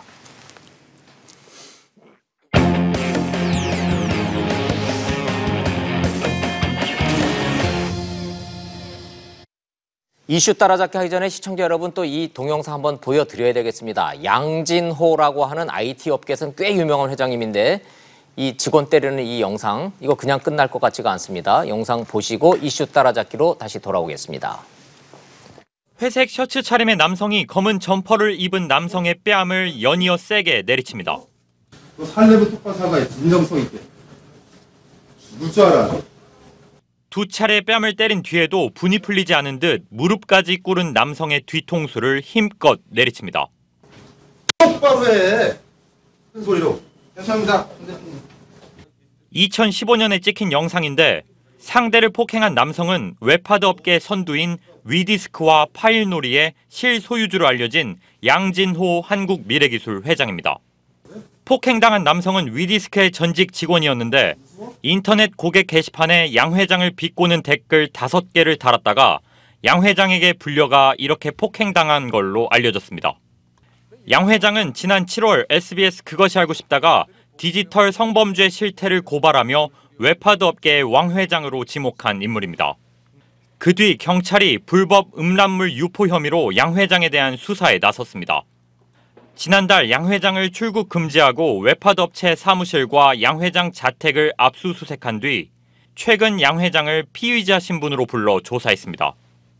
경찰은 이번에 공개된 폭행에 대해서도 수사에 들어갔습니다. SBS는 양 회장의 입장을 듣기 위해 회사에 연락하고 집도 찾았지만 연락이 닿지 않았습니다. 이른바 IT 업계에서는 꽤 유명한 분이라고 하는데 일반 시청자들이 보기에는 양진호 회장이라는 저분이 도대체 누군가 무슨 뭐 재벌도 아니고 뭐 의아하실 겁니다. 그런데 나름 꽤 유명한 분이세요. 이슈 따라잡기 김지혜 변호사님 모시고 자세히 물어보도록 하겠습니다. 어서 오십시오, 김 변호사님. 안녕하세요. 저 그 개인적으로 굉장히 화가 나는 동영상이에요. 네. 혹시 저 양진호 회장이라는 분이 좀 어렸을 때 일진 뭐 이런 거 출신이세요? 그런 기록 혹시 있습니까? 그런 건 잘 모르겠지만 왜냐하면 사람을 때리는 이 폼새가 네. 그냥 화가 나서 때리는 게 아니라 때리는 자세가 아주 익숙해요. 여러 번 때려본 사람 솜씨인 것 같아서. 네, 그런데 이제 저게 2015년 4월의 동영상이거든요. 예. 그런데 이제 2016년도에 이 양진호 회장의 실소유주로 있는 위디스크가 네. 강원 홍천에 있는 연수원으로 이렇게 연수를 가는데 네. 워크숍을 가는데 이제 거기에서의 어떤 양진호 회장의 그런 행동 거지들과 다 함께 종합을 해보면 이 양 회장이 굉장히 폭력적인 행위를 즐긴다. 라는 이제 그런 평가가 좀 가능할 것 같습니다. 잠깐만요. 그럼 요 동영상 말고 2탄 나왔다라는 게 지금 나왔어요? 예, 그렇습니다. 그게 연수원 동영상이라는 그렇죠. 게 그거예요? 연수원에 워크숍 가서 있었던 일들인데 거기서는 어떤 동영상이에요? 어떤 동영상이 있냐면은 이제 석궁을 가지고요. 살아있는 닭을 직접 소개합니다. 살아있는 닭을? 닭을요. 예. 닭을. 그리고 혹은 일본도를 들고 이 닭을 베게 하는 거예요. 살아있는 닭을? 예, 그렇습니다. 그걸 이제 직원들한테 시키고 제대로 하지 못하면 너 뭐 하니? 이렇게 계속 꾸중하는 그런 모습을 보이고 있고요. 혹시 이분이 출신이 그쪽 업계세요? 우리 뭐 조모라고 하는 뭐 그런 쪽 그런 분은 아니잖아요. 정상적으로 기업하시는 분이고 돈 많이 번 분이고 나름 성공하신 분이지 않습니까? 네. 근데 참 이상하죠. 예를 들면 술자리에서 직원들한테 화장실을 가지 못하게 한다거나 아니면 상추를 빨리 씻지 못한다는 이유로 직원을 해고하거나 이제 이런 등등 이제 굉장히 어떻게 보면은 이 회사 분위기 자체가 어떤 초법적인 분위기에서 이 양 회장의 어떤 개인적인 그런 욕구나 욕망에 의해서 막 좌지우지 되었다 이런 점들을 좀 추론할 수 있을 것 같습니다. 부하들한테 뭐 비비탄 총도 막 쏘고. 네, 게다가요. 저 동영상이 누군가가 찍어서 고발한 것이 아니라 몰카가 아니에요. 네, 몰카가 아니라 아니라며요, 저기. 예, 저 동영상을 찍으라고 양진호 회장이 직접 지시를 한 거예요. 내가 이게 직원을 패는 상황을 너 찍어라. 그렇죠. 그거를 본인이 했고. 기념으로 갖겠다라고 해가지고 일부러 찍은 동영상이다. 이 점도 굉장히 큰 화제거리가 되고 있습니다. 저 화면만 놓고 보면 넥타이 매고 이 와이셔츠 입고 있는 아주 정상적인 직장이잖아요. 네. 그런데 보면은 어느 누구 하나 나서서 회장님 이러시면 아니되옵니다라고 말하지 못해 다들 머리를 숙이고 맞는 거를 지켜만 보고 있네요. 숨을 죽이고. 네, 그렇죠. 그러니까 그것이 이런 폭력 행위가 굉장히 자주 그리고 상습적으로 있었다라는 점 좀 반증하고 있는 것이 아닌가 싶고요. 그러니까 그냥 항의를 하거나 말릴 그런 의지조차도 이미 꺾여진 그런 상태가 아닌가 싶습니다. 아이고. 폭행의 원인이라는 게 뭐 댓글 회장 조롱하는 뭐 댓글 달았다고 저러는 거라며요? 네, 비방 댓글을 달았다는 이유로 이제 분노를 폭발을 한 건데요. 저는 군대에서도 저렇게 맞아본 적이 없는데. 어쨌든 굉장히 지금 21세기에서 정말 일어나는 일인가 굉장히 의심스러운 그런 상황이긴 합니다. 그래서 위디스크가 나름대로는 이 IT 업계에서 굉장히 좀 선도적인 그런 역할을 맡아왔는데 이제 이로 인해서 어떤 양진호 회장의 실상이 드러나고 그래서 결과적으로는 약간 IT 업계 자체에 좀 큰 어떤 파장을 미치지는 않을까 이런 것들을 우려하는 목소리도 있습니다. 설마 대한민국의 그 잘 나가는 IT 업계 뭐 대다수가 저런 문화 속에서 기업을 한다 그러고지는 않겠죠. 설마 그죠? IT 업계는 창의적이고 머리 좋은 사람들이 모여서 뭔가를 만들어내는 그런 정말로 벤처와 이 스타트업 기업들인데 에이, 설마요. 그렇지는 않겠죠. 그러나 저분은 저건 이해 안 되죠. 저건 범죄 아닙니까? 저 정도면? 그래서 이제 굉장히 명백한 폭행 행위인데요. 네. 이제 저 당시에 이제 직원이 만약에 상해를 입었다면 다쳤다고 하면은 뭐 상해죄 적용도 가능하겠지만 일단 적용해 볼 수 있는 것이 폭행죄다. 그렇다고 한다면은 만약에 직원과 합의를 하거나 이런 경우에 또 반의사 불벌죄에서 처벌이 불가능한 이제 그런 상황이 되는데 저렇게 상습적으로 폭행을 할 경우에 또 상습 폭행죄로 이제 그 경우에 또 반의사 불벌죄가 아니게 되거든요.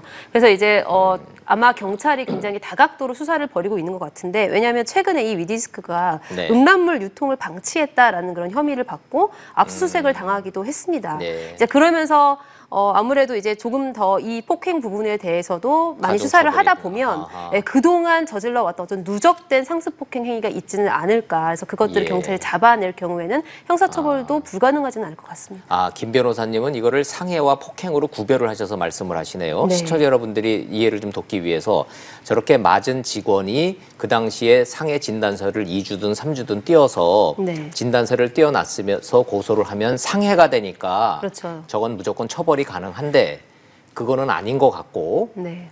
그냥 지나가서 시간이 지났으면은 저건 폭행이기 때문에 합의만 되면 또 처벌 근거가 없다라는 말씀이세요? 예, 그렇죠. 폭행은 반의사 불벌죄고 상해죄는 반의사 불벌죄가 아닙니다. 아니니까. 그러니까 상해는 그러니까 합의를 하더라도 그것이 정상 참작이 돼서 약간 감경만 될 뿐인 것이 처벌을 안 하는 건 아니에요. 네. 이제 그렇지만 폭행 같은 경우에는 합의를 하고 나면은 처벌을 하지 않을 수 있게 되는데 그렇죠. 그렇지만 이것이 상습적이다라고 네. 하면은 또 또 역시 얘기가 달라지는 폭행도 거고요. 처벌을 할 수 있는 가능성이 예. 열린다라는 것입니다. 저 폭행을 당한 저 젊은 직원이 자세히는 모르겠습니다만은 아마도 우리한테는 뭐 아들뻘쯤 되는 나이일 텐데 네. 저 충격으로 아예 업계를 떠나서 시골에 가서 완전히 다른 세상을 숨어서 살고 있다며요. 무섭다면서. 아, 그렇습니까? 아, 그러면 예. 정말 이 피해자의 어떤 그 그러면은 정신적인 손해라든지 이런 부분도 예. 엄청날 것 같습니다. 그 부분은 이제 민사로도 좀 청구가 가능할 것 같고요. 네. 그래서 서울을 떠났다는 거 아니에요. 그래서 보는 사람들이 더 가슴 아파하고 네. 이건 뭐지라고 해서 이게 도대체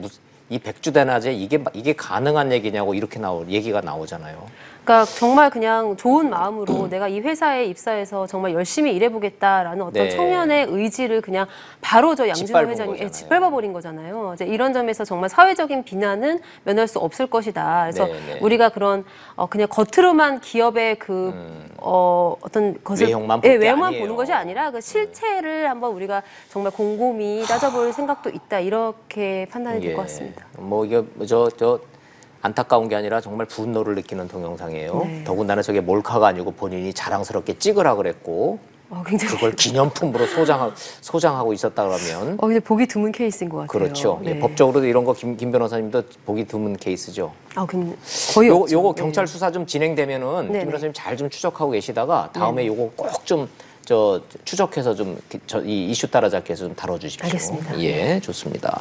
그다음에 요거 이제 가장 핫한 뉴스 강제징용 피해자 손해배상 청구 대법원에서 어제 이긴 거는 이제 크게 이제 보도가 됐으니까 다들 네네. 아는데 이게 법적으로 어떤 의미가 있어요? 이제 가장 중요한 점은요.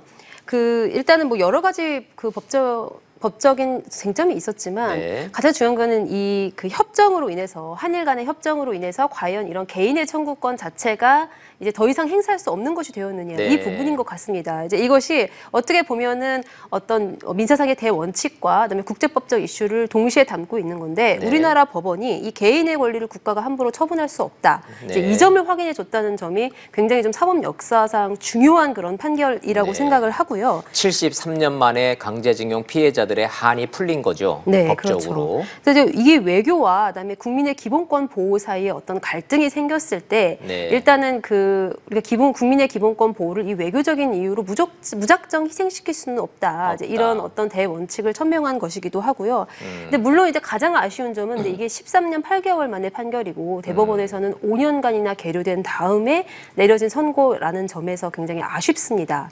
왜냐하면 이게 좀 사필 규정이다. 뭐 이렇게 우리가 좀 속 시원한 면도 있지만 혹시 만시지탄 아닌가. 네. 굉장히 이렇게 뒤늦게 실현된 정의는 정의가 아니다라는 법원도 있듯이 네. 이미 지금 피해자들 중에서 3명이 사망을 하고 돌아가셨죠. 네, 그리고 이제 한 명만 남아서 이 재판을 끝까지 지켜볼 수 있었던 거 아닙니까? 네. 그래서 그 돌아가신 분들의 그 한은 우리가 결국 우리 사법제도 내에서는 해결하지 못했다라는 어떤 그런 아쉬움도 남는 대목입니다. 알겠습니다. 변호사 법조인으로서 잘 설명을 좀 해주셨는데 저는 좀 국민들이 갖고 있는 좀 현실적인 질문 좀 몇 개 좀 할게요. 네. 첫째, 1억 원씩 배상 판결 났는데 대법원이니까 땅땅땅 최종 판결이잖아요. 네. 받을 수 있습니까? 일본 기업으로부터? 근데 이게 우리나라 판결을 가지고 다른 나라에 가서 집행을 할 때는요. 네. 그 다른 나라 법원도 이 판결을 인정을 해야 인정을 됩니다. 해줘야 되는데 예, 일본에서는 이미 다 끝났죠. 그렇죠. 판결이. 일본에서 먼저 패소를 당하고 그다음에 우리나라로 온 그런 사건이잖아요. 네. 게다가 일본 법원이 이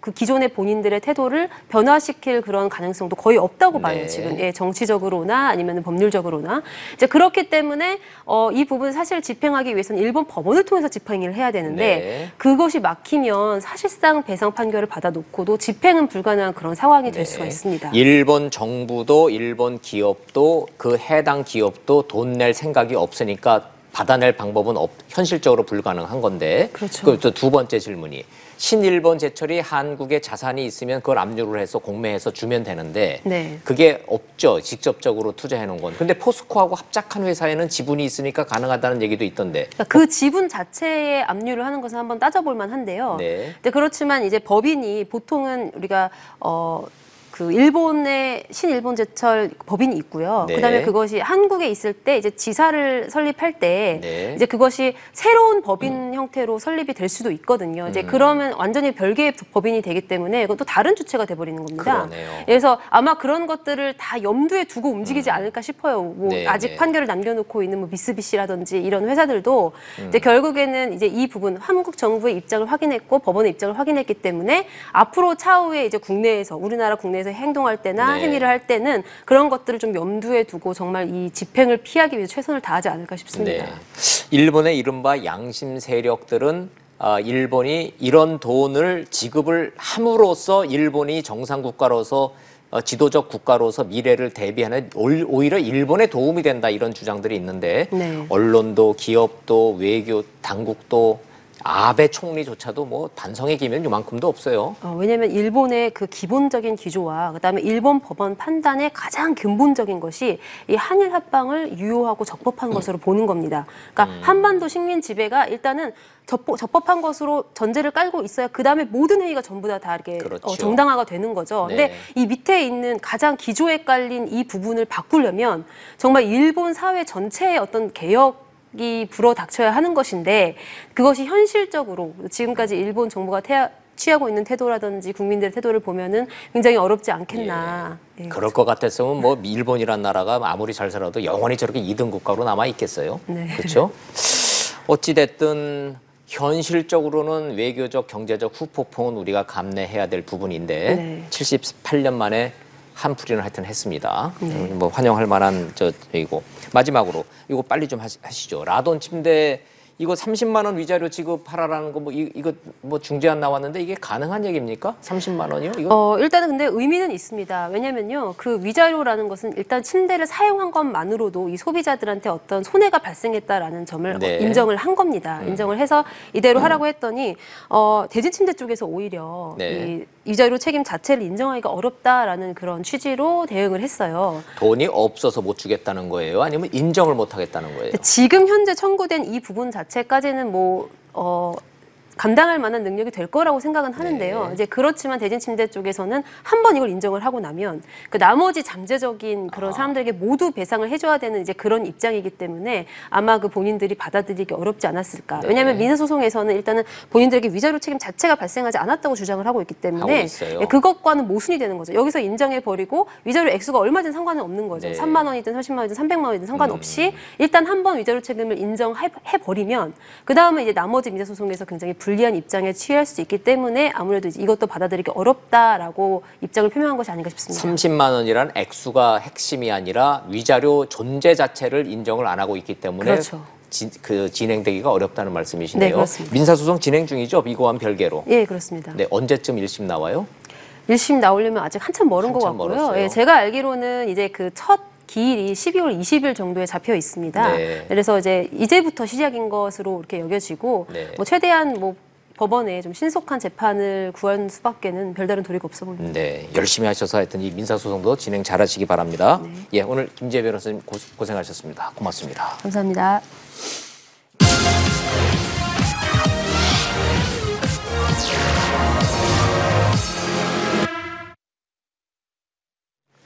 경제사령탑 교체는 대통령의 전권입니다. 야당과 언론이 바꿔라 마라 할 일이 아닌데 교체설의 진원지가 여권인 게 문제입니다. 정부가 시장에 뭔가 한다는 메시지를 줘야 하는데 사람을 바꾸지 않고는 불가능한 지경이 있기 때문입니다. 그럼 왜 바꿔야 하나? 경제 상황이 워낙 나쁘니까 설명 생략하고 반대로 왜 바꾸면 안 되나? 라는 논거는 참여정부 때 여론에 떠밀려서 주요 인사 교체했다가 우리가 졌다. 이런 논리가 청와대에 있습니다. 누가 이기고 지는 건지는 잘 모르겠지만 시장과 국민은 아우성인데 이걸 승부로 보는 인식은 큰 문제라고 생각합니다. 장하성은 소득주도, 김동연은 혁신성장, 김상조는 공정거래, 윤종호는 거시경제, 김수현은 부동산. 이런 각자 도생 따로 국밥이 없습니다. IMF 폭망 경제 넘겨받은 DJ 정부가 구조조정, 위기 극복, IT 벤처, 진단과 해법이 심플하고 명확했기 때문에 당시 국민들은 희망을 갖고 동참했습니다. 2명이 아니고요.